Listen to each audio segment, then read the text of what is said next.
Magandang araw po sa inyo lahat mga katribya. Welcome po kayo lahat ng ating po mga bagong subscriber sa aking pong channel. Sana nasa mabuti po kayong kalagayan. Ngayong araw na ito, share ko sa inyo pamamaraan kung paano tayo magpabunga ng ating kalamansi, paano maiwasan na ito ay malaglag.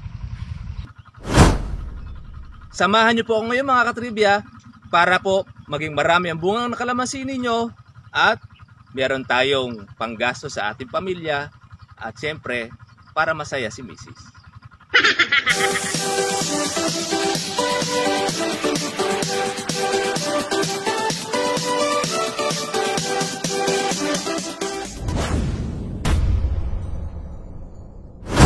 Itong video na ito mga katribya ay para po sa mga bago at nag-aaral at gustong matuto kung paano magpabunga ng kalamansi. Sana itong mga tips na ito tandaan natin. Ito'y simpleng pamamaraan maging magbunga kalamansi natin ng marami. Ang una po nating step na gagawin mga katribya, lilinisin muna natin ang ating kalamansi, ang puno. Ano gagawin natin? Mag-aalis muna tayo ng ating mga sangang tuyo.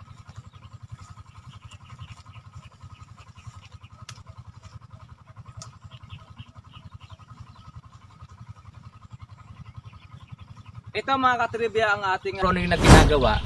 Inaalis muna natin po ang mga sangang tuyo, pati na rin yung kalamunding. Gagamit po tayo natural ng lagari, pwede rin po ang pangga o yung pantabas na pamputol. Mahalaga kasi mga katribya na aalisin po natin ang ating mga sangang tuyo para ready sa pagkabulaklak at pati na rin sa pagpapabunga.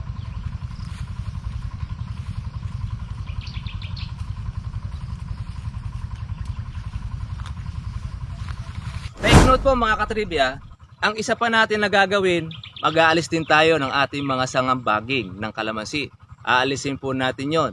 Halimbawa, kagaya po nung meron tayong baging na kalamansi. Magtatanggal tayo ng mga baging mga katribya. Alisin natin ito, mga sangang tuyo. Kasi ang dahilan, kaya po natin aalisin, ito mga katribya sa biduko. Hindi po muna natin ito aalisin. Kasi ulam ito, masarap na ulam ito mga katribya. Kaya nakakuha na tayo, alisin po natin. Pero alisin natin mga katribya po yung baging. Kaya po natin aalisin mga ka-farmers po yung baging ng ating kalamansi para hindi po siya masakal. At wala po siyang sagabal sa kapaglabas ng kanyang bulaklak. Pag naalis na mga katribya ang ating mga baging sangang tuyo, ang ating pong gagawin naman, kung wala pong daanan ng tubig ang inyong kalamansi o yung kanal, pwede na tayong gumawa ng ating kanal. Kagaya halimbawa nito mga katribya. Ito po ay po pwede nating pararuhan, po pwede rin po natin itong papalahan. Kasi mahalaga yan para sa pagpapatubig po ninyo, busog ang inyong kalamansi. Ganito lang naman po kasimple. Ito po ay bata po nating kalamansi. Kumbaga, hindi pa natin ito pamumungahin pa ng marami dahil wala pa po itong 1 taon. Kaya yun po ang technique. Yan po ang pangalawa na ating pong gagawin. Lagyan po natin ng daanan ng tubig o kanal ang ating kalamansi para maginhawa sa ating pagpapatubig. Ang pangatlong step mga katribya, mag-herbicide muna tayo ng ating kalamansi. Spray po natin ng damo ang ilalim ng ating kalamansi para po maging malinis at walang kaagaw siya pagka tayo ay maglalagay ng ating abono. Maganda mga katribya pagka po tayo ay magpapabunga, malinis ang ilalim, walang sangang tuyo at walang baging kalamansi natin para ready sa paglabas ng kanyang bulaklak at maging maganda ang resulta ng ating kalamansi. Take note yan mga katribya, huwag natin kalilimutan na tayo mag-herbicide ng ating kalamansi sa ilalim. Pang-apat na ating gagawin mga katribya, matapos po natin na tayo makapag-herbicide, malinis po yung ating ilalim. Ito tinatawag po natin na stressing. Ito'y kadalasan nating naririnig. Ano po ba ang stressing para po do sa ating mga bagong katribya? Ang stressing, ito ang pagpapatuyo ng ating ilalim ng lupa. Ito yung tinatawag natin na hindi tayo magpapatubig ng 15 days or 20 days. So ibig sabihin, mahigit 2 linggo na hindi natin patutubigan ang ating kalamansi. Ito mga ka-farmers ay ginagawa natin sa tag-araw. Hindi po natin ito pwedeng gawin kapag katagulan kung tayo magpapabulaklak ng marami sa ating kalamansi. Kaya, doon sa ating mga ka-farmers na lagi nag-uulan sa inyo, gaya ng Mindoro o saan man pong panig po ng bansa sa ating Pilipinas, mahirap pong gawin ang tinatawag nating stressing. Kaya doon sa ating mga kabya, kung kayo po ay nasa lugar na maiinit, kagaya sa Nueva Ecija, Tarlac, Pangasinan, o di pa man na kung saan ang parte, Tuguegarao, Isabela, po pwede ninyong gawin ang stressing. Pagkatapos mga katribya na ating na-stressing na po ang ating kalamansi, ang gagawin naman natin, maglalagay na po tayo ngayon ng abono. At yung abono na ating ilalagay mga katribya, mas maganda yung puti. Bakit kailangan yung puti? Dahil ang puti mga ka-farmers, yan ay madaling malusaw. Madali siyang, pag yan ay tinubigan, makakita ninyo, kain na kagad ng kalamansi ang inyong abono. Una-una, para po doon sa ating mga bagong mga katribya, huwag po tayo maglalagay ng abono ng triple 14. Ano kung bakit ang triple 14 hindi po natin dapat na gamitin sa ating bigla ang pagpapabunga at pagpapabulaklak ng ating kalamansi? Una-una, yan po ay matagal malusaw. Kadalasan mga katribya, ang ginagamit po natin pagka tayo ay mag-aabono, yung pong mga puti, pwedeng granules, pwedeng yan po ay sulfate. Kaya lang, ang malungkot na balita ay mataas po masyado ang abono natin. Aww. Wala tayong magagawa mga ka-farmers dahil yan po ang takbo ng ating agrikultura. Kailangan po lang tayo na bumili. Kasi hindi po tayo po pwede makapagpabunga ng ating kalamansi kung hindi natin lalagyan ng abono ang ilalim ng inyong kalamansi. Kaya kung halimbawa dati, 2 po ang ating nailalagay, kung kasi mahal ang abono, ngayon 10 na lang ang ating nailalagay. Depende kung meron kayong maraming puhunan, meron kayong budget, pwede naman yung dati ninyong gamit ang inyong gawin. Yan po, take note natin yan mga katribya, mahalaga po ang abono sa ating pong pagpapabulaklak, pagpapabunga ng kalamansi.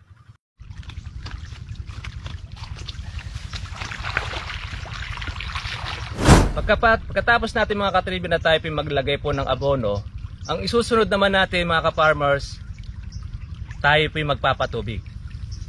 Bakit kailangan natin mga katribya na tayo ay magpatubig? Dahil para agad-agad na malusaw ang abono, kainin po ng inyong kalamansi. At ang pagpapatubig na ating pong gagawin mga katribya, kung maaari, pwedeng ganito.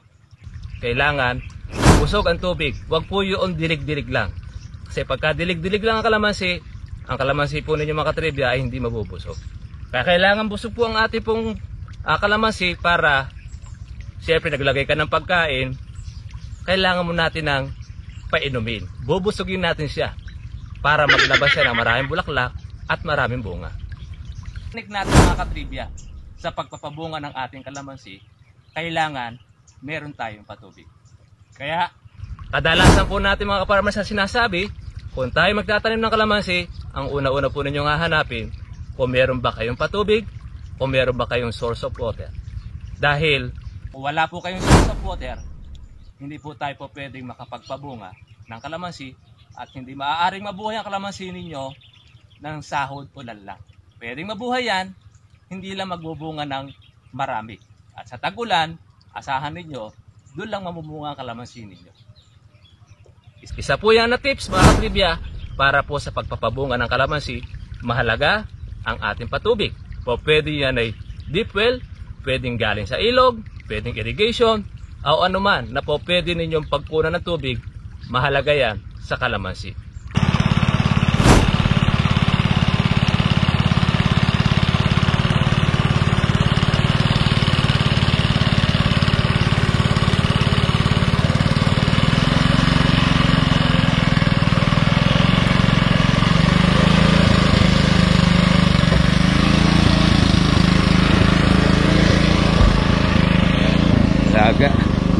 Alaga na po mga katribya po ng spray na kalamansi.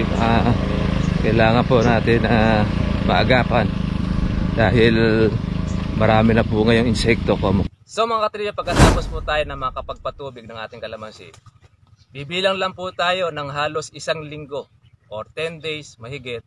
Diyan na po magsusulputan ng ating mga matanghito na bulaklak kung tawagin namin dito. At pagka halimbawa mga katribya, lumabas na yung matanghito, diyan na po natin mga katribya, inaagapan na po natin ng spray. At sa pag-i-spray mga katribya, pwede po natin lagyan yan ng foliar.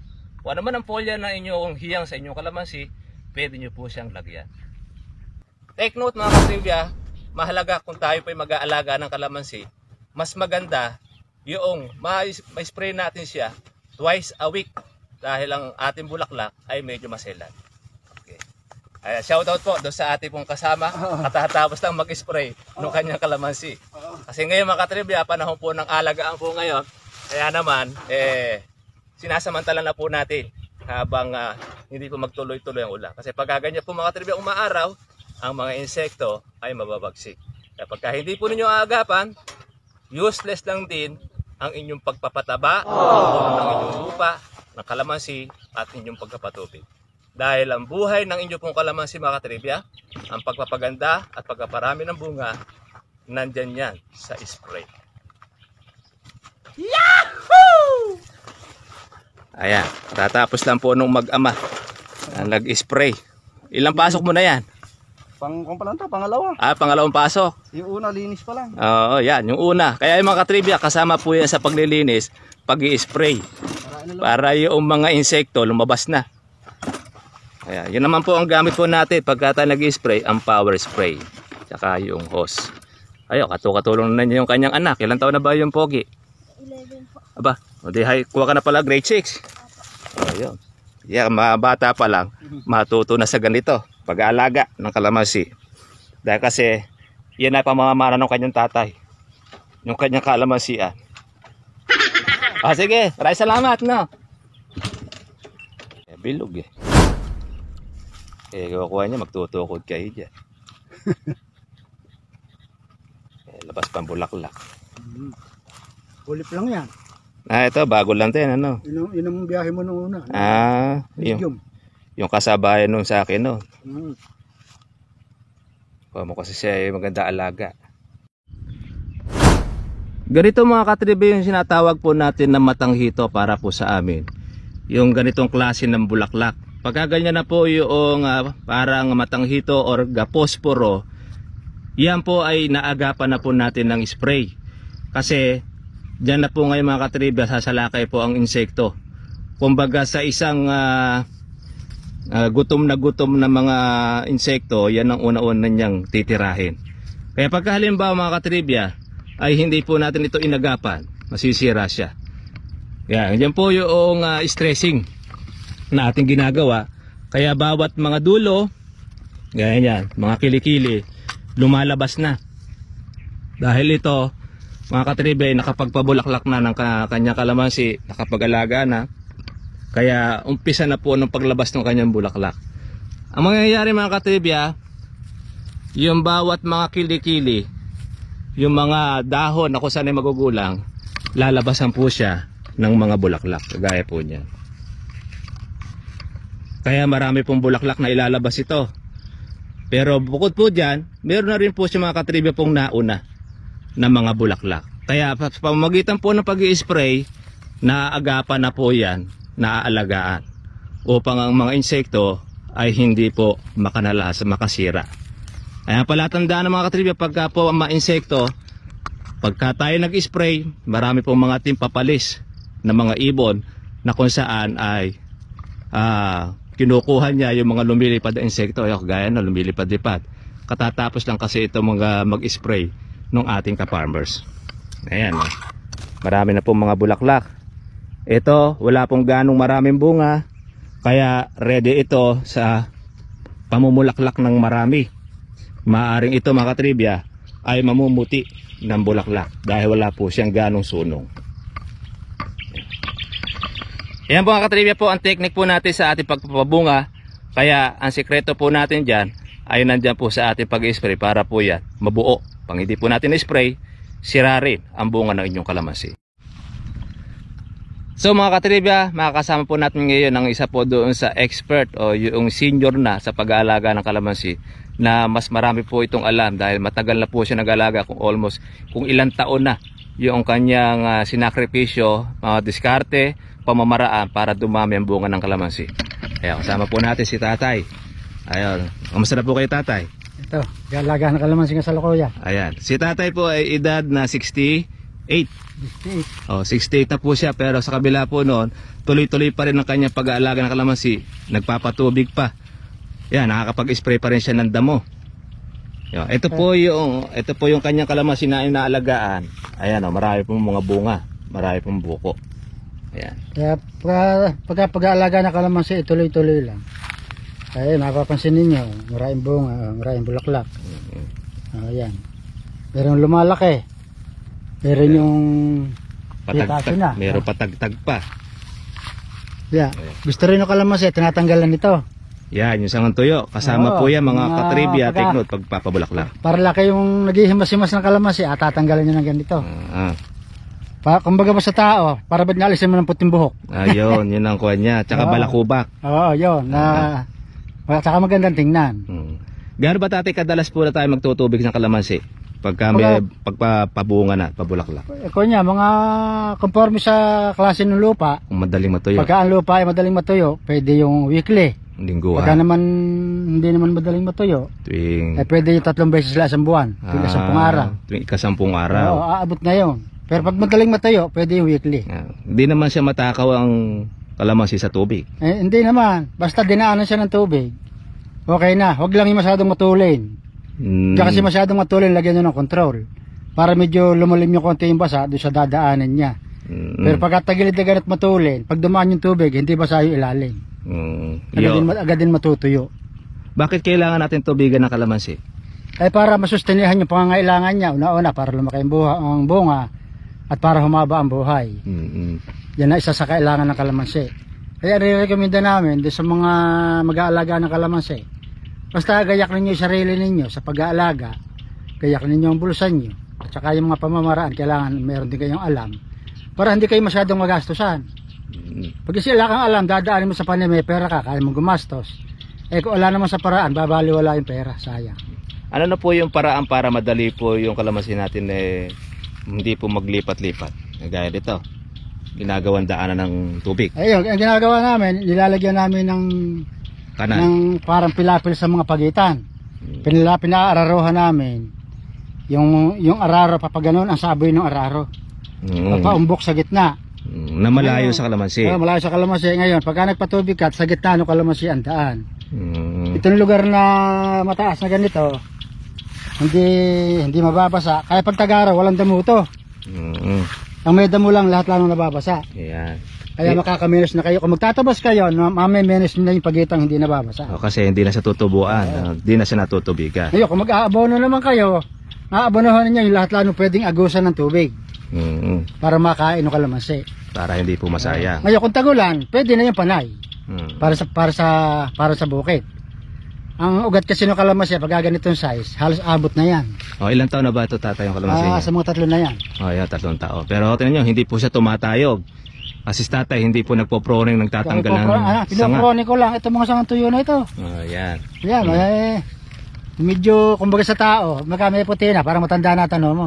Kahit bata pa. Take note din, pati rin po yung mga kalamunding na mahahabatin Naialis na yun. Kasi iba na naman itsura nun mapapansin mo naman Bukod sa berdeng-berde na may mga tinik, saka mabaho ang amoy ng dahon nun, masansang. Hindi katulad ng kalamansi. Sa pag-i-spray natin, mga gaano kadalas ang pag-i-spray? Kami kung mag-spray minsan lang isang linggo. Weekly yun. Tuloy-tuloy yun. Pag pa siya kami nag-alaga ng September, hanggang hindi pumapatak ang ulan ng Mayo, hindi kami humihinto. Depende yun sa gamot. Pagka matapang ang gamot. Parang konya, katulad yan yung nasabi ko sa isang vlog. Na pagka ang sakit mo ay sakit sa ulo at gamot sa sakit ng tiyan yung iinumin mo, bali wala kahit araw-araw magbomba ka. Kaya ang maganda, malapatan ninyo yung talagang kailangan nung kalamansi. Di ba, nagbomba kayo. Papansinin ninyo, binamay, paraan ng mga 1 linggo, mapapansin nyo na. Yung matitingnan nyo yung mga buko. Pagka mga buko ninyo, may mapapansin kayong kumikibit, magpalit kayo ng gamit na insecticide. O kaya magdagdag kayo. O kaya tapangan ninyo ng bagya. Yun ang pag-aaralan ninyo. Pwedeng matabang yung timpla ninyo. O baka na hindi naman kabi yung gamot ninyo gamit sa kalamansi. Kasabay kasi ng pag-aalaga yung pag-aaral. Pero kadalasan dito sa ating tatay, ang ginagawa nila, twice a week ang pag-i-spray. Ay, gano'n ginagawa nila. Para ang dahilan naman nila, kahit anong klase lang yung gamot nilang gamit, kahit na ano man yun, basta mahalaga, maitabi nila yung hayop. Makontrol lang nila yung tinatabi lang nila. Ngayon, pagka lumipas na yun, balik naman uli sila. babalik naman uli yung mga insekto. Kaya kailangan matuklasan yung hiyang na matagalan. Kaya kami yung ginagamit namin, kung napapasin naman namin, okay naman. At nakikita naman nyo sa vlog namin, karaniwan yung aming alaga na iba-vlog namin, nakikita naman nyo yung ebidensya. Minsan sa linggo lang magbomba kami. Kaya lang tuloy-tuloy yun. Hindi kami mihinto hanggang hindi umuulan ng buwan ng Mayo. Take note po mga katribya, doon po sa ating mga ka-farmers, sa mga magtatanong po ng gamot. Basahin na lang po ninyo yung ating comment section, nandun lang po natin nilalagay. Ang ating process po ng paggawa, naghahalo-halo tayo tatay. Naghahalo-halo. Halimbawa, sumili ka na isang gamot na imamahalin, yung matatapang. Yellow level lang wala na red level. Wala. Hahaluan nyo na ngayon ng mga mamurahin. Kami ang gawa namin, isang litro matapang, 3 litro nung pangkaraniwan. Yung pinakamura na, yung ginagamit namin, para makatipid. Yung gagawin namin, paghahalu-haluin namin. Ang timpla naman namin sa isang drum noon, 3 hanggang 3.5 ligo. Bawat drum. Bawat drum. Ganun ang aming timpla. Pagka medyo marami nasira, dadagdagan. Pwede gawin mo 4. Dahil minus pa rin yun. Ngayon, pagka inapat nyo na, ganun pa rin, magpalit na kayo. Pwede kayo magpalit ng halo, pwede kayo magpalit ng hinahaluan. Basta papansinin ninyo, ginahalagaan ninyo. Hindi tayo dapat magdepende sa isang gamot hindi. lang. May immune yung hayop.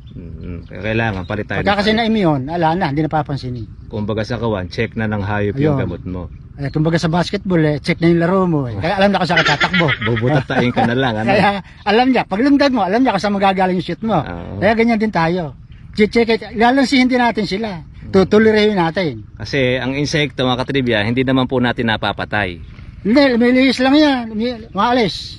Pero pag mabisa yung gamot mo, kahit na hindi siya namamatay, di siya agad bumabalik. Pag naramdaman niyang meron pa, nakagwardya, di po sila babalik. Kasi pag tumikim sila, pwedeng mamatay sila. Ganun ang klase ng pag-aalaga ng kalamansi. Yan po, mga katribya po yung ating pong technique na pamamaraan natin ginagawa. Isa-isahin po natin. Una, lilinisan muna natin po yung ilalim ng ating kalamansi. At pwede po tayo mag-spray ng herbicide bago po tayo magpabulaklak. At pagka tayo na herbicide na, tatanggalan po natin ng sangang tuyo. At syempre, pag natanggalan natin ng sangang tuyo yan, pati na rin yung mga baging, mahalaga rin alisin natin ng baging. Magi-stressing tayo ngayon ng ating kalamansi.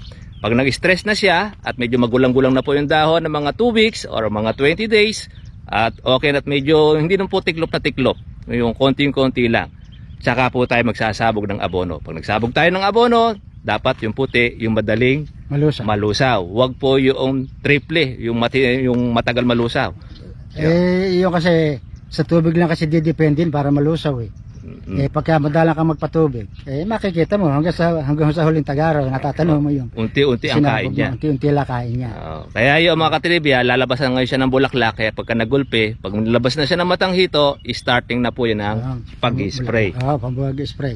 Itong sa akin na ito, tinubigyan ko ito, magpaparaan ka lang nito ng mga 10 araw. Mapapansin niyo, lalabasan uli ng bulaklak ito. Dahil natubigan uli. Natubigan sila. Kung kasi medyo natigang na, ayun, nakakainom sila ng tubig. Ngayon pa lang, marami na lumalabas mga kilikili. Ayan mga kilikili. Yan Ayan, di pa masyado natutubigan niya. Hindi pa natutubigan. Pagka natubigan na, marami nang lalabas niyan. Malakas lumaki itong maliliit na ito. At ano ang klase niyan? Meron na maliliit. Ayan, bagamat inaalagaan yan, pero marami naman yung buo niya. Majority naman yung buo. Pero may nasisingitan pa rin tayo, katulad nito. Hindi mo naman kasi mape-perfect yan. Hindi, mayroon natin perfectin niya. Kaya ito papansinin ninyo. Pag gumanito na itsura ng kalamansi, wala nang pag-asa ito, kahit paano gawin ninyo. Malalaglag na yan. Itong pinanggalingan na ito, lalabasan uli ito ng panibago, ng bulaklak. Pagka napansin ninyo may bumubuko ng bulaklak na katulad nito, alagaan nyo na. Ito. Ng spray. Ang spray. Kaya kailangan talaga dyan, budget, Oo. puhunan. Kinakailangan na importante dyan. Oo.